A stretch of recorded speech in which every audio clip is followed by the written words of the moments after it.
ঈদের দিন বিকেল আমি ঘুরতে গেছিলাম। ইমরুল, হাসান আর একটা লোক জানি কে ছিল আমি চিনি না।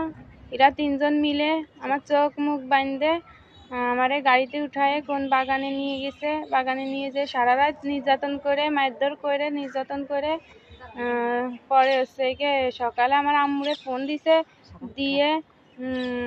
দিয়ে তারপর হচ্ছে গিয়ে আমারে আর আমার আম্মুরে হুমকি দিছে, তোরা যদি কেউরে বলিস তাইলে তোকে জানে মেরে ফেলবো, আর তোদের ঘর পেট্রোল দিয়ে পুড়াই দেবো, তোদের ওই জায়গা বসত করতে দেবো না। আর আর যখনই ডাক দেবো তখনই চলে আসবি, আর যদি না আসিস তাহলে তোরে জানে মেরে ফেলবো। আর ভিডিও করে রাখছে জোরপূর্ব অবস্থায়, বলছে তুই যদি না আসিস তাহলে ভাইরাল করে দেব।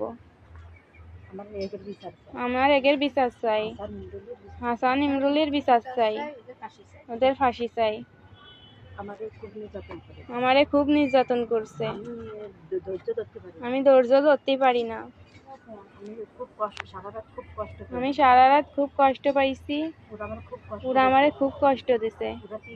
ওরা 3-4 বার করে এক একজন আমার কাছে থাকছে, আমারে বেইজ্জতি করছে। আমি ইমরুল হাসানের ফাঁসি চাই, আর ওরা আমাদের মাইরে ফেলে দেবে সেসব হুমকি দিছে। আমার জীবনের নিরাপত্তা চাই। আমি আইনের লোকের কাছে যাবো, যাই নিরাপত্তা চাবো।